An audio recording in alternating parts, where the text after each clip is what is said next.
Hello RG2 and grade 10 of CDL, just going through your formative electrolysis test or assessment. So question 1, what is the charge on an anode and the type of element formed at such an electrode? So hopefully you remember the charge on the anode is positive.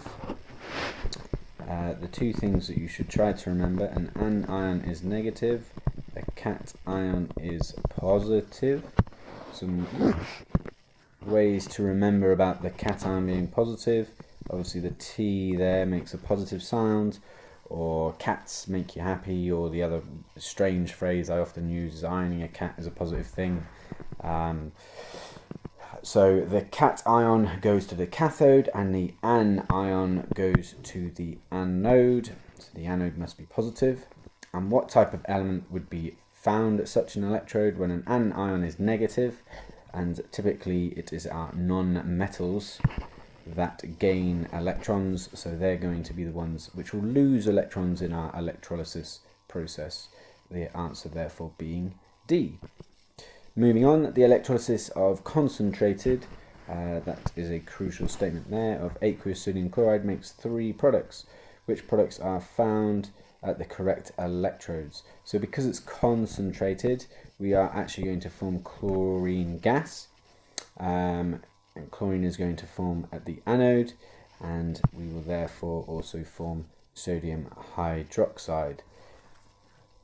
The reason why it's sodium hydroxide, you will form H2 gas, which is what a lot of you might have been expecting, and it forms H2 gas, but what is left over is OH minus and Na plus. The OH minus is left over from the water with 2 hydrogens going to release hydrogen gas, and the sodium is going to stay in solution because it is an extremely good reducing agent in that it will always lose its electrons or give its electrons up.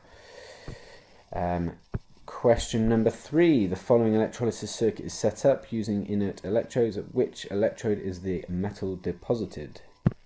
So in this instance we've got aqueous sodium chloride. Now sodium isn't going to be depositive because it is a very good reducing agent, so it gives up its electrons, or essentially it is higher in the reactivity series than hydrogen. So higher in reactivity series than hydrogen, more reactive than hydrogen, so neither of those are going to produce the metal. This is molten lead bromide, so there is no water, there's no OH, we don't have H plus present, we don't have OH minus present, so that means we can form the metal. And lead 2 in the solution, so this would be Pb2 plus. This is a cation, so it's positive, so it's going to go to the cathode, to the negative terminal, okay, where it's going to collect those electrons. So the answer there would be D. Question 4. What are the anode and cathode made of? This is sort of a factual recall from the electrolysis of aluminium in industry, and in this instance they are both graphite. A molten compound is electrolyzed. 2 atoms of X are deposited at the negative electrode at the same time as 3 atoms of Y. I'm just going to write that down. 2X plus 3Y. Extract that information out of the question. Deposited at the so X. This is at the negative electrode, and Y goes to the positive electrode. So this is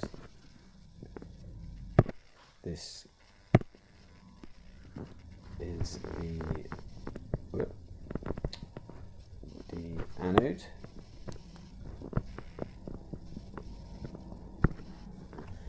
Okay, so how are the gaps 1, 2 and 3 correctly identified? Well, given that X is going to the negative electrode,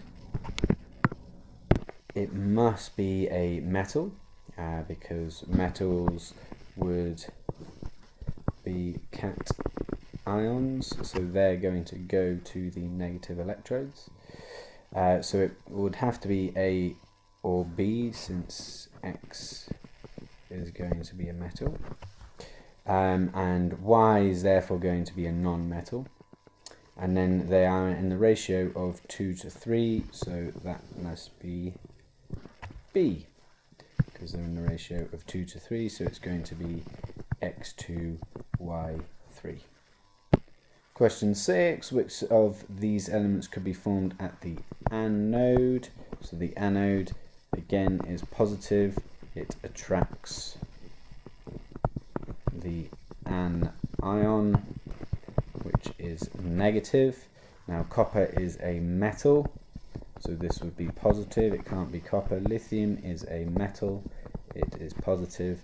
And strontium is a metal. It will form a positive ion, leaving the answer to be B, because iodine is a non-metal. Complete the table. So in this first row we form potassium and we form iodine. Now the fact we form potassium here is quite important, in that potassium is a very reactive metal and loses its electrons easily. And potassium is higher in the reactivity series than hydrogen, meaning potassium is a better reducing agent,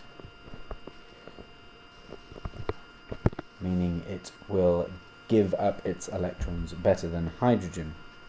And so if in that case, if there was a solution and you had water present and therefore H plus and OH minus present, the H plus would be the one that would take the electrons and form hydrogen gas. Now since we don't form hydrogen gas, we form potassium, it means that there can't be any H plus present or OH minus, so therefore it can't be a solution, so this must be molten potassium iodide.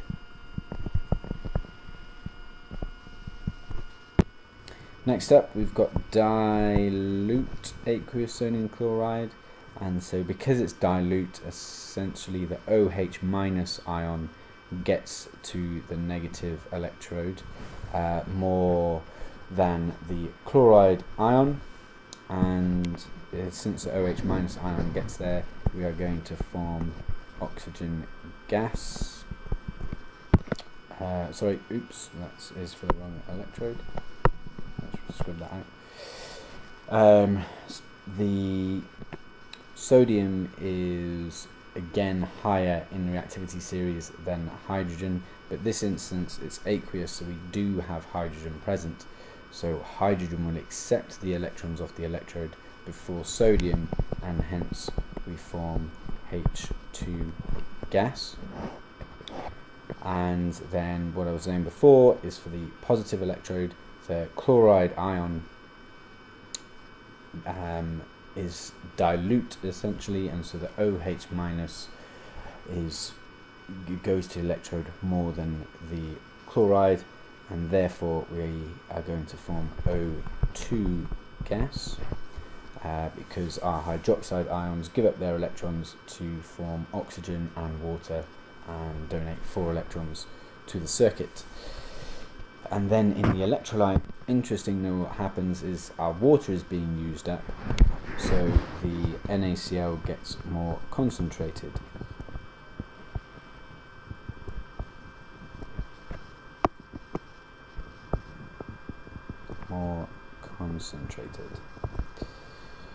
And this could also be written as the water is used up. And for aqueous copper sulfate, in this instance copper is lower in the reactivity series than hydrogen, meaning it is going to take electrons better than hydrogen. So copper ions go to the negative electrode before hydrogen, and therefore we will see copper solid deposits on the electrode. And at the positive electrode, we have a solution again denoted by aqueous, meaning we have hydrogen and OH minus in the solution when water dissociates. And this means that the OH minus is going to go to the positive electrode rather than the sulfate. As you have learned in the topic, sulfate is not going to give up its electrons at this stage, and instead our OH minus does. So the OH minus gives up its electrons to form again O2 gas, and it gives 4 electrons to the circuit, which go round to the other side through the wire, it's very important, to the negative electrode where copper can accept those electrons, and instead of being a copper 2 plus ion, so for this one copper 2 plus ion is going to accept those 2 electrons and form copper solid. Okay.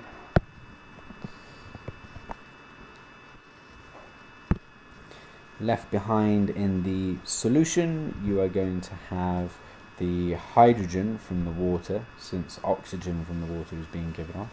There's hydrogen left, and the sulfate is left. So what is left is H2SO4, or sulfuric acid.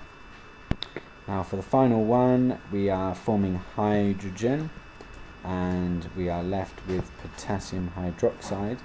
So given that potassium hydroxide is left over, we know that we're going to have potassium as our starting, being in our starting electrolyte. But because potassium is higher up in the reactivity series than hydrogen, potassium won't take the electrons from the electrode. Instead, the hydrogen will accept the electrons.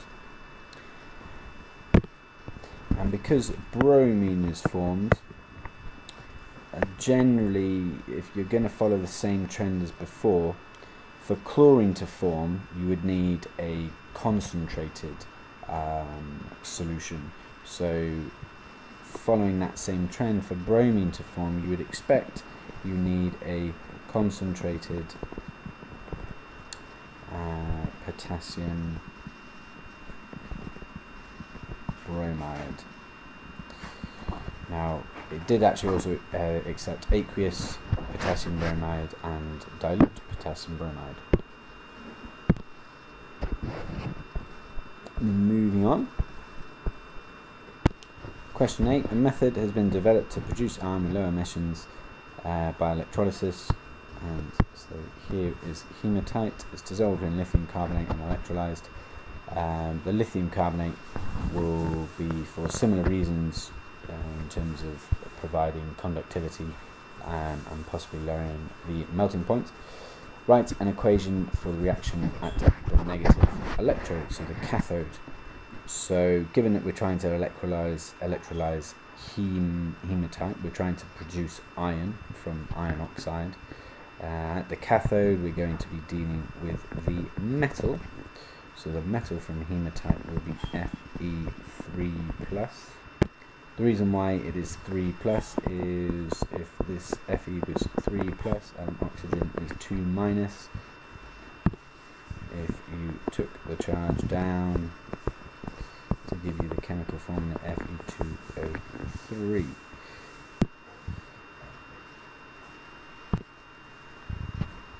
And so we've got Fe3+, and we are going to give it 3 electrons to form Fe. Then at the positive electrode, the anode, so the ion which is going to give electrons to the circuit, give electrons to the circuit, we're going to have O2- is going to form O2 plus E minus, and then if we balance, we need 2 oxygen on that side, and of course if it's each one has a 2 minus charge, they each give up 2 electrons, so therefore that is a total of 4 electrons, since it's 2 electrons per oxygen molecule, and we have 2 per oxygen atom, and we have 2 oxygen atoms being formed, 2 oxygen ions giving up 2 electrons each. And for question 9, complete the ionic equation for the reaction at the negative electrode. So the cathode, now we've got concentrated aqueous sodium chloride. So at the cathode we're going to have H plus ions go towards the positive electrode, sorry, that negative electrode, the cathode.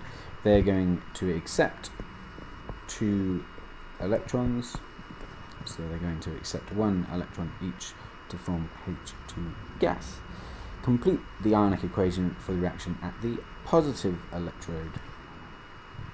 Now in this instance we're going to have a negative ion, because opposites attract, so the negative ion will be attracted to the positive electrode, and that negative ion in this case is chlorine, because it's concentrated. So if you remember, concentrated solution we form chlorine gas, and if it's a dilute solution then we form oxygen gas, because the OH goes there instead. However, for concentrated it is our Cl which is going to go to the positive electrode. Now the chlorine is going to give up an electron, but we need 2 chlorine atoms to form this diatomic molecule, so we're going to need to balance that with 2 chlorine ions, each losing 1 electron, so a total of 2 electrons to form chlorine gas. Explain why the solution changes from sodium chloride to sodium hydroxide. You just needed to say that Na plus and OH minus are left, where you've got chlorine and hydrogen gas leaving.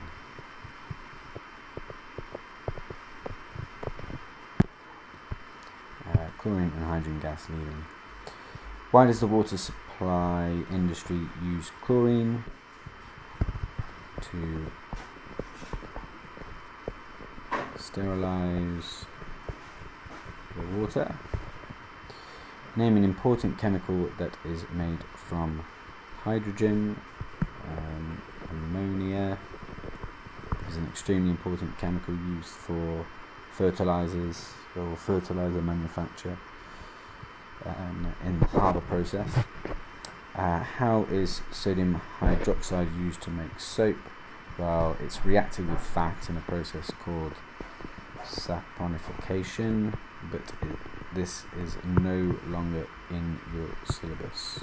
Not in syllabus, so don't worry about it. Okay, moving on to question 10. Alumina is obtained from the main ore of aluminium. Name this ore.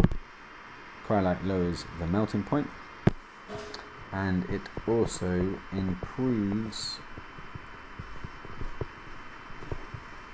conductivity. 2 marking points there needed if you clocked the 2 marks.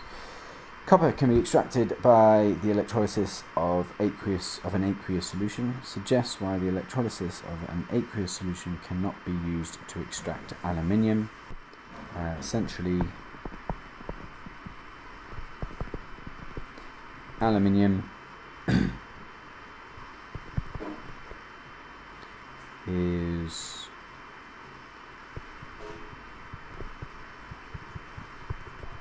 more reactive than hydrogen, or it is a better reducing agent would be a better term. It is a better reducer. So therefore, hydrogen accepts the electrons, and hydrogen is formed at the cathode. So aluminium is more reactive than hydrogen, or it's higher up the reactivity series than hydrogen, would be another alternative answer. It is a better reducing agent, and hydrogen is formed at the cathode. And just to clarify, the mark scheme would favour this answer, this top one, or higher up the reactivity series than hydrogen. Question B. So in this instance, aluminium ions accept electrons, oxygen ions lose electrons. In the two equations, we've got Al3 plus 3E minus go to form Al, and O2 minus 2 electrons goes to form O2, but I'm going to balance this out. Minus 4 electrons.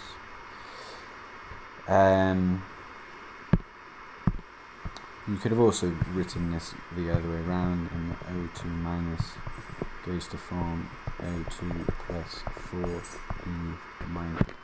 You also needed to say that carbon plus O2 goes to form CO2, so the electrode gets depleted, that carbon electrode, where oxygen starts to react with it. Okay, thank you, bye.